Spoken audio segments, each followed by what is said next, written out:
chocolate trees, check your pants, check your seeds, sipping herbal tea and fight for menstrual equity. Jeez. Hey, I kick Cramps ass. Kick Cramps ass. Kick Cramps ass. Kick Cramps ass. Kick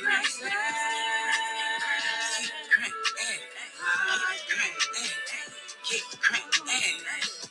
You're now tuned in to the Kick Cramps Ass podcast with your host, Brittany Walker, advocating for menstrual equity, period poverty, and womb wellness.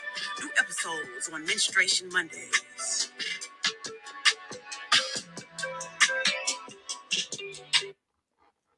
Hello, everybody. Happy Menstruation Monday. We have made it to Monday, May 15th.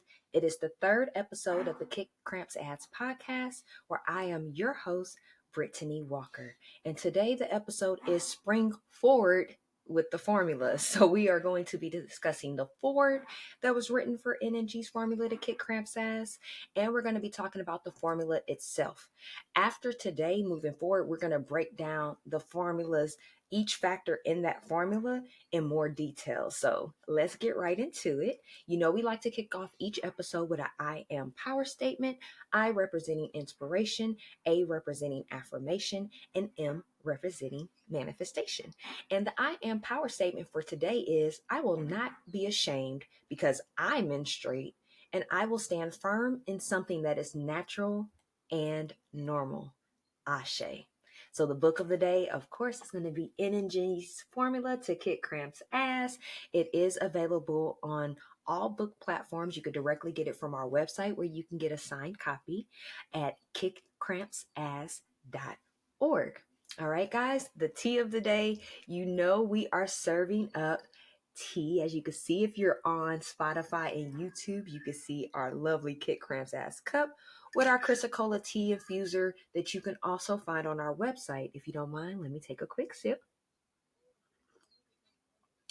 So good, full of so many herbs. As you can see, again, if you are looking at the video version, I have the actual pack of the Cramp elixir in the camera. It includes hibiscus, red raspberry leaf, motherwort, mugwort, nettles, chastery berry, ashwagandha, vervain, cinnamon, ginger, turmeric. I'm forgetting something. Right, orange peel and lemon peel, calendula. So good for the wounds. So many healing factors and healing agents in this tea. So definitely check it out. It has a great flavor. If you're a natural tea lover, you won't need to add any sweetener. If you're not typically a tea lover, we recommend doing the best natural forms of sugar. So date syrup, raw agave nectar would be an amazing source to incorporate. So let's go ahead and get started. We're not going to linger or do anything additional. We're going to jump right into reading the foreword, which is going to be a really quick read. Our foreword was actually curated by Staff Sergeant Jeanette Williams from the United States Army. At the time, for those of you who have volume 1 of the book, at the time she was a sergeant. Since then, she has been promoted and actually is now a veteran of the United States Army. So, ant flow, end of a sentence, the Red Sea, time of the month, red-headed stepchild, period, menstrual cycle. Ladies, no matter what you call it, we instinctively know what it means. For some, it's an easy breezy kind of week. For the unfortunate ones, it's a time of excruciating pain, nausea, hot flashes, days in bed, heavy and uncontrollable bleeding, plus so much more. When I first met Brittany, I call her B, she caught me at the end of a clinical study that I participated in 2013. The study was on the effects of a new medication that targeted extremely severe menstrual cramps. A portion of the individuals had placebos, whilst the other group had the real medicine.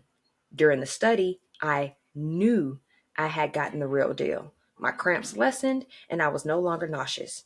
About 4 months after the study, all conditions resurfaced in full force, stating, "Hey, we missed you." For years, I dealt with these crippling symptoms, and fast forward to 2015, I joined the Army. I took this opportunity to seek professional assistance and determine if there was anything the doctors could do to ease the enfeebling pains.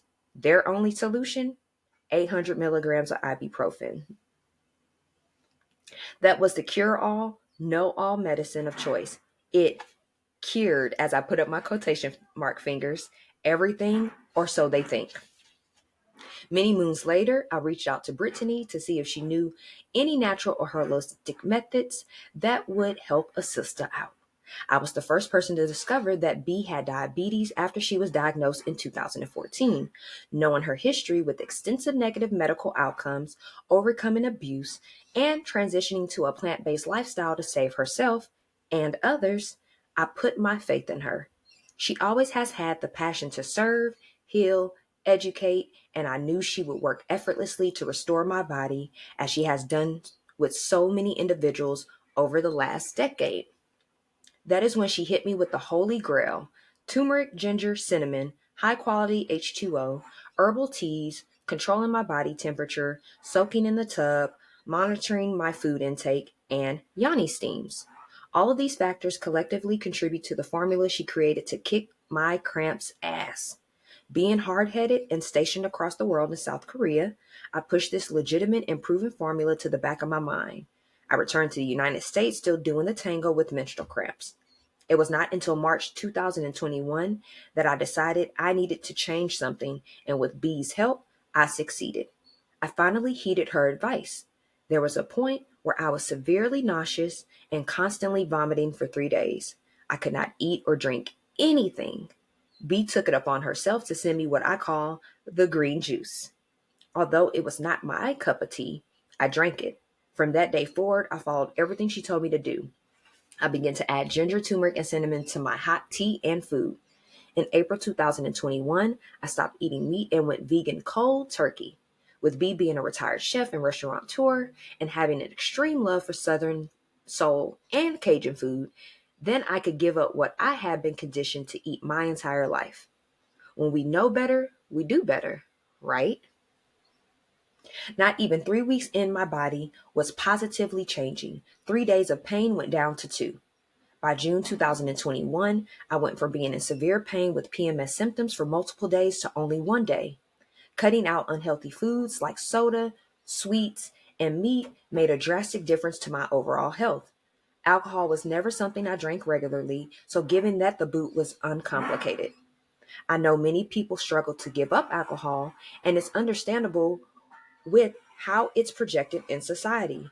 I used to enjoy a whiskey sour, and then B told me she cut alcohol out altogether.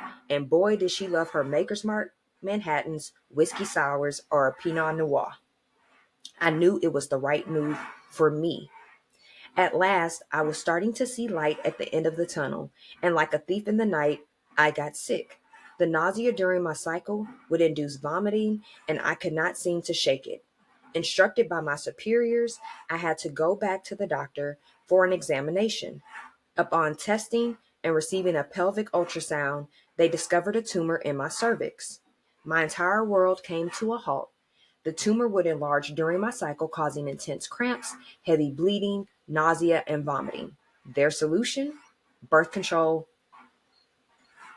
Again, the only recommended resolution for my uterine health issues was medication. Becoming vegan meant I no longer wanted to consume chemicals. Since age 19, I have been tossing back 800 milligram ibuprofen once a month to find relief, and after 16 years, I have had enough. I went back to the drawing board with B and enhanced my regimen. We were determined to kick Cramps' ass. Being stricter with my diet, cutting out processed foods, and drinking plenty of water, receiving ample amounts of rest, paying close attention to my body, switching from tampons to the Flex menstrual disc, incorporating yoni steams into my routine, using the honey pot feminine wash, not drinking alcohol, and ensuring I was adding greens, turmeric, and ginger to my daily intake made a world of difference in my life. Brittany made a difference in my life. By simply following her formula, I began to find the relief I heard her describe. When she told me she was going to share this awareness in a book, I knew immediately that the world needed this information. Knowing she has always had my best interests at heart, I trusted her, and like a star in the fourth quarter, she rose to the challenge and hit the game-winning shot. B is an example of someone who overcame addiction, substance abuse, chronic illnesses, and mental disease. Sharing her methods and knowledge has always been a part of who she is, as she is keen to galvanize. She is a true alchemist, healer, and educator. I am very proud of her and this book. In reading this, I hope that you find the strength to make the applicable changes to conquer your wellness and understand the journey may be hard, but the final lifelong results are well worth it. So that, my friends and fellow menstruators, is the forward to NNG's formula to kick Cramps' ass. So guys, I'm about to get into this formula, okay? I am so excited for you guys to embark on your menstrual journey with advocating for menstrual equity, combating period poverty, and healing through your womb. Womb wellness is extremely important for those who menstruate. Why? Because we are able to procreate.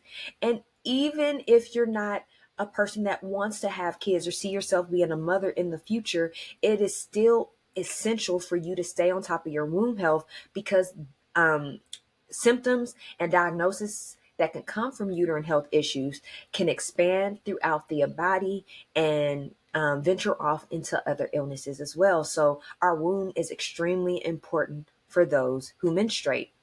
So with the formula, guys, I have let me not say a few, I have several different things that contribute to the overall the overall success of getting rid of menstrual cramps. And I do want to give a quick disclaimer. My landscapers decided to want to get up this morning and start working in between me recording this podcast. So I definitely do apologize for the noise in the background. I'm going to try my best to edit out the noise that's being made. So I apologize again in advance if you are still able to hear it. So getting back to this kick-ass formula, the first factor in the formula is your iron levels. It is extremely important to put a significant amount of iron in the body. The iron is the most deficient nutrient in the actual world. And each month when we menstruate and we release the blood out of our bodies, it is releasing a significant amount of levels of iron as well and other nutrients. So it's extremely important to stay on top of your nutrient intake. Doing it on a daily basis is always going to be great. But if you find yourself that you're not ingesting as much iron as in natural forms of iron, guys, so we're talking about legumes, beans, chickpeas, whole grains, oats, things of that sort, quinoa, teff, wild rice. All of those things are going to provide you great amounts of iron. Even kale, if you don't cook kale down and drain out all the nutrients out of it, it provides a significant level of iron. And it actually provides more iron to the body than actual meat does. So something to be mindful of. So you could start 7 days prior, even if you're not really on top of your iron intake and not taking it in on a daily basis, even doing it up to 72 hours before your cycle, because that gives your body 2 to 3 days to not only digest, but actually absorb the nutrient. You want to ensure that since your body is releasing blood, if it's 3 days, 5 days, 7 days, however long your cycle is, that you're replenishing that amount of iron into your body. And that's going to help you with regulating your cycle. Ginger, it's my best friend. You're going to hear me talk about it throughout this podcast. I put ginger in everything, literally everything that I cook has ginger in it. Every time I make tea, smoothies, ginger goes into everything. It is a great antioxidant. It is a natural detoxer for the body. It's going to help release toxins and chemicals that can contribute to your estrogen levels or inflammation within the body. Turmeric. Take that on a daily basis as well. That is my golden friend. Turmeric is another great, great, great spice to have in your body. And I also put that in all the foods that I cook. And I don't put a significant amount, like in the beginning when I'm first like sauteing my bell peppers, onions, garlics, things of that sort. When you're doing the foundation or the basis of your meals, I incorporate the turmeric at that time so that it could be kind of spread out through the entire meal. Next is herbs. herbs is super, super important. I just gave you a whole list of herbs. I'm going to show it again through our wellness tea, our cramp elixir. Herbs is extremely important. If you go back into history, and I'm actually going to pull a book for you guys here. I have so many different herbalist books up here, but one of my favorite ones when it comes to history and showing proof that herbalism has been a really great form of medicine is this African American slave medicine. That's telling you guys we're going back into centuries in proof that herbalism is real, that it is, and I'm going to say it. Physicians, you might be mad. Other health practitioners or medical or healthcare employees may be bad. But herbalism is better than Western medicine. I said it. I'm never going to take it back. Being somebody that has had so many different diagnoses, has had several surgeries, has been told this medicine's going to work, this process is going to work, and none of those things worked. And then I was able to do a case study on myself and heal myself through herbs and natural forms of factors that come from the earth and not man-made. I'm going to say it again. Herbalism is better than Western medicine. Another book that can complete this theory is Medical Apartheid by Harriet A. Washington. She talks about medical experimentation on the African American culture and how it's been going on since we touched a foot onto the United States land several centuries ago. But it also explains in here how when Western medicine first came about, how doctors were shunning herbalists and naturopathy forms of medicine and alternative holistic methods, and was having these people killed and stoned and told that they were doing voodoo and things. But those doctors were turning around and using those methods for themselves and their families, but then turning around and giving Western medicine to everybody else. So that speaks volumes on herbalism and how important it is to go a naturopathy route. All right, I'm going to actually add both of these books into the references. And when we actually get into our herb chapter, then I will list out all the different books that are behind me that I have herbal education in that will be very useful in your growth in determining what herbs should you be putting in your body and what could be helpful for you, and not just for your menstrual cycle, but your overall health, headaches, skin problems, insomnia, anxiety, anything that you could think of. I actually, and I'm going to show this one, my apologies, but the Handbook to African Medicinal Plants. I mean, guys, literally, this book is like the holy grail for herbalists. So, again, I will be putting that information in the link of our description of this episode. But once we get to the the herbal episode, we're going to go in deep detail about this. Moving forward, another factor of our formula is spices, the spices that you put into your body. First one I'm going to name is cinnamon. Cinnamon is my bestie, okay? Sugar and spice and everything nice. That's what little girls are made of. So it is important to incorporate cinnamon into your daily intake. Other spices are extremely important, like even cayenne pepper. Cayenne pepper is a natural detoxer. It helps you to get rid of toxins in the body. So we're going to deep dive into those as we get further into our podcast. The next factor in our formula is yoni steams. So I first started getting yoni steams back in 2018. At first, it was a once a year situation, and then I started getting them 2 to 3 times a year. But I actually have not had a yoni steam since June of 2022. So I'm actually coming up on a year. I just relocated. If you guys have listened to the podcast before, I'm originally from Houston, Texas.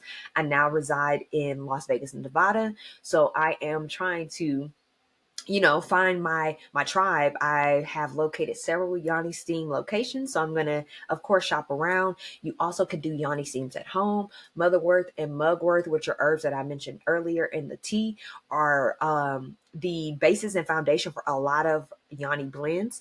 I definitely recommend for you to do your research, though, because a lot of medical and healthcare practitioners or professionals do not recommend yoni steams. Only reason why I have participated in it because it was a form of holistic care. Not only did I discover history centuries ago, and not just decades, guys, centuries. So hundreds of years of history of yoni steaming in Asia. So both in like the Oriental aspect or in like the Indian, Bangladeshi, Iranian, all of those areas, I have found history on yoni steaming. I have found history of yoni steaming also in African history. So this is not something new. This is not something made up. You need to be mindful that, of course, you're getting reputable herbs. You're having the yoni steam performed by somebody that is knowledgeable on it. You want to make sure that it's not too low in heat, but it's not too high in heat. There's levels to it. So make sure that you seek out professional assistance first before just diving in. But if you do want to go a route where you do it at home on your own, there's plenty of resources that you can look into. And even in our book, we describe a couple of different options on how you could do it at home. Next factor of the formula is period tracking. It is so important to have a period tracker on your phone, guys. There's multiple apps. They even have it now if you have an Apple product or an iPhone, that you are able to track your cycle through the health app. Yeah, so there's multiple ways that you could track. There's a lot of different menstrual organizations that have now formed their own tracking app. So we are going to deep dive into our favorite option when we get to that part of the podcast. But it is extremely important to track your cycle, and not only track the day that you start and the day that you end, but you need to track your symptoms. What was your flow like? Were your cramps excruciating? Did you have sugar cravings? Do you have acne more this month? Are you bloating? Are you constipated? What is that mood?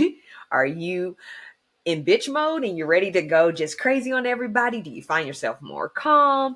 It is very important to track these things.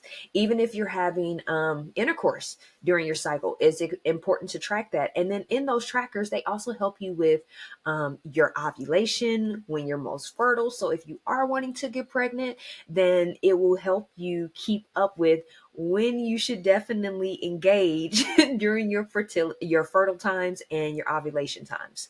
All right. Our next factor in the formula is temperature control. It is important to start controlling your temperature because, again, once your body releases the iron, then it can cause your body to fluctuate temperature. So you'll find a lot of people that when they get really, really hot, they'll have like hot flashes really hard. Or I'm so sorry, guys. My nose just started running and I tapped my nose. So let me practice hygienic practices. Use my sanitizer. Apologize about that with the fan going in the background.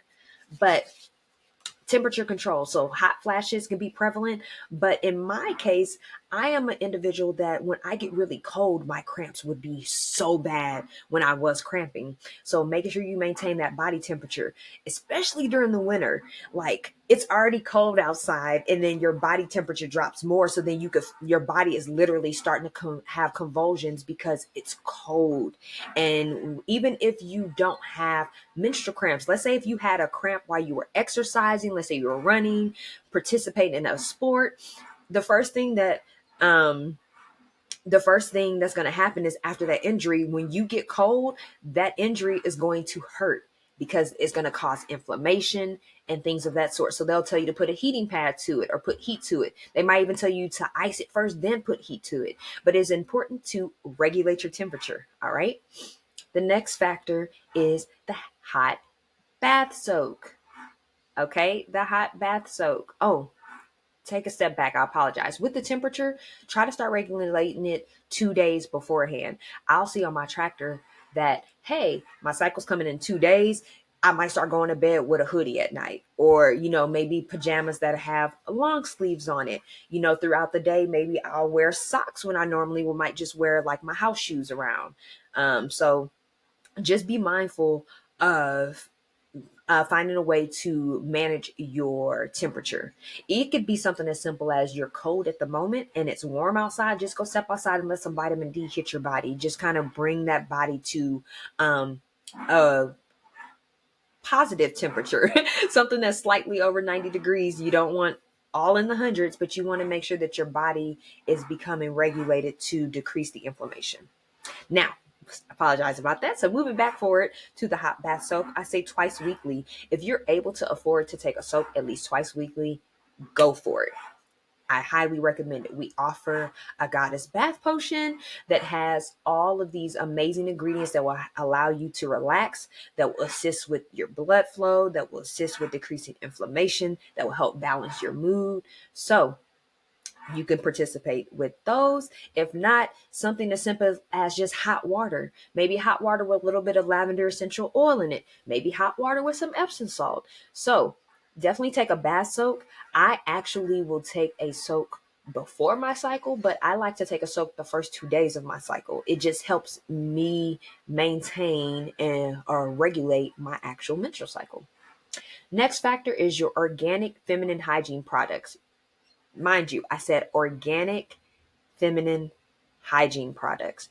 A lot of products that we have, especially the ones that we've been privy to our whole life. And yes, I am going to call companies out always. Kotex.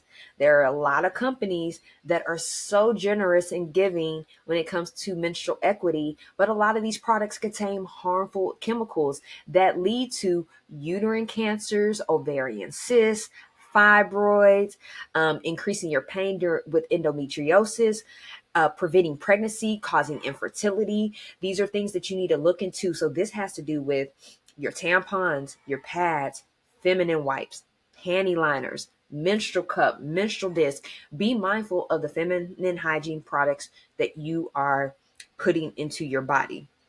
Okay. This also goes into play with the items that you're using. So your deodorants, your toilet paper. Toilet paper is extremely, extremely important one, guys. I grew up using Charmin my whole entire life. You can tell me nothing. As long as it was soft and it didn't irritate my skin, I was good. But Charmin has a lot of chemicals that once labs have broken down, and there's proven case studies of this, that those chemicals contain a lot of carcinogens, parabens, toxins, and chemicals that contribute to various cancers throughout the body that a lot of people tend to give.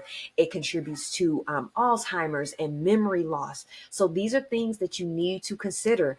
Just because these companies have been around most of your life, and that's the go-to and it's easy accessibility and it's convenient to get to these products, does not mean that they are the best products for you or your body. Okay.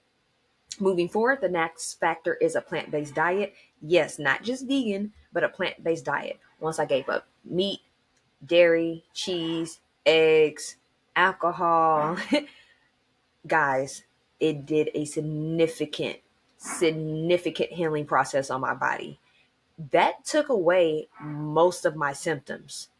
Like literally, most of my cramps went away because of the lifestyle that I transitioned to.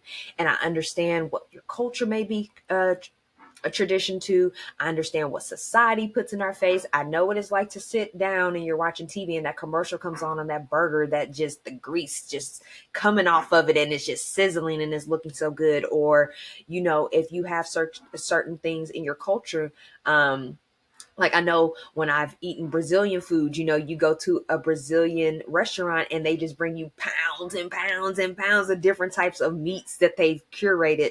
I know that when you go to, like if you're from the South, it's, the Southern region of the United States, me being from Texas, having family from Louisiana, and Mississippi, it's important for us to include butter and cream into everything. I know that there's certain things that you grew up being from Louisiana, crawfish season. It is important. That is a very important tradition in the southern part of the United States, but that doesn't mean that it's necessarily the healthiest for you. You have to remember, even being by Louisiana and Texas, you're by the Gulf of Mexico that's full of oil and crud and feces and trash and things of that sort. So the animals are consuming that because they're in the water, and especially like crawfish, they're in the mud, in the soil.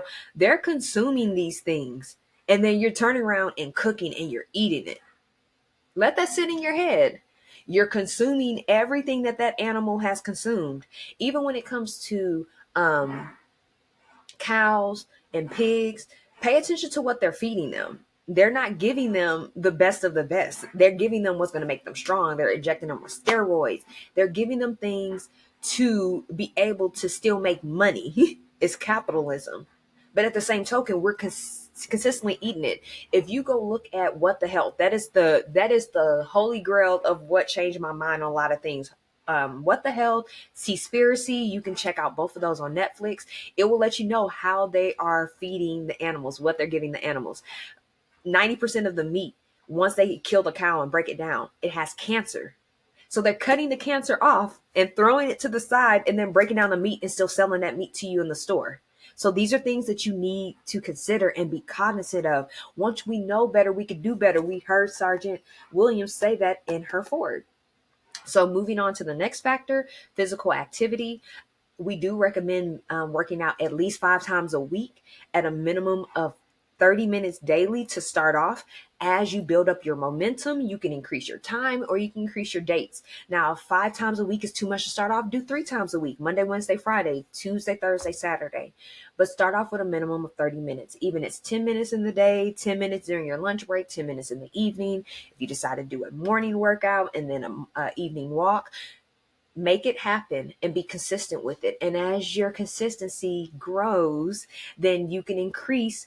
Okay, now I can add an additional day on. Maybe my 30 minutes go to 35 minutes. You do that for a couple of weeks. Then we increase to 40 minutes. Do that a couple of weeks. Increase to 45 minutes, so on and so forth. Just figure out what works for you. But it's important to keep the body mobile and moving.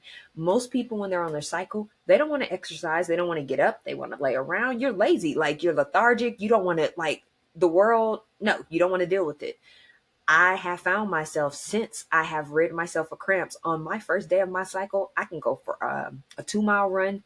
I can then come back in and do an hour workout. And I mean, weightlifting, yoga, like intense working out, and feel nothing. I don't even have fear that I'm going to have blood come out of my menstrual disc. Like, it's that smooth groove. And then I have, and I'll mention these people. Shout out to Mr. and Mrs. Muscle, Ariana Elizabeth Yoga. These are factors that they have exercises and videos that cater to menstrual cramps. So things that you can definitely check out. And the last factor when it comes to our formula, I apologize again, guys, for rubbing on my nose. It's tickling me a tad bit. Grab some sanitizer. No alcohol. No alcohol is the last factor of our formula. It took me a while to figure it out. June 27, 2020 was my last sip of alcohol. After coming off of an almost 2-month cleanse, I kind of cheated a few days before that 2-month cleanse, drank alcohol consecutively for 4 weekends, made me deathly ill, made me really sick spiritually, mentally, emotionally, and physically. And once I let go of that alcohol, that is when I finally had no more cramps. So that plays a factor, because why? Even though alcohol is fun, society pushes it everywhere, alcohol is still a chemical and a toxin. So chemicals and toxins, once you put them into your body for a significant amount of time, it will build up and develop some form of disease, virus, infection. So we have to be mindful of those things. So to recap, guys, we sprang forward into our formula. We were able to check out the Foreword written for NNG's formula to kick cramps ass by Staff Sergeant Jeanette Williams from the United States Army. And we talked about the formula for to kick cramps ass. So now each episode after this, we're going to break down that formula factor by factor in more details, give you all the resources, all the education that you need so you can begin healing yourself. Just to talk about some news and announcements that we have coming up, we do have our Kick Cramps Ass workshop in person in Las Vegas, Nevada at Queenum Cultivation on Menstrual Hygiene Day on Sunday, May 28th from 1 p.m. to 2:30 p.m. Pacific Standard Time. We also have our Dignified Menstruation event. We mentioned that it was supposed to be on Saturday, May 13th, but it has now been moved until Saturday, June 10th. So that will be in Los Angeles, California at 6 p.m. Pacific Standard Time at the LA School of Comedy. Guys, we are accepting listener mail. If you have questions or concerns, you can comment to this episode. If you do not want to put your information out there publicly, feel free to email us at contact@kickcrampsass.org. I'll be sure to include that information in the description of this episode. Be sure to like our podcast, like this episode, subscribe, go to our website and subscribe at kickcrampsass.org to keep up with the latest news, events, and resources. You can also get a special gift when you do subscribe to us. All right. I want to definitely get a big shout out today, J Jig Cicero, for the banging intro for our podcast. So excited to have her specialize that for us. But if there's not anything else, guys, I want to manifest a positive, productive, and peaceful Menstrual Monday ahead. We want to send gratitude and thank you for tuning in. And we will be catching you guys next Monday for that good old Menstruation Monday. Talk to you guys soon. Peace.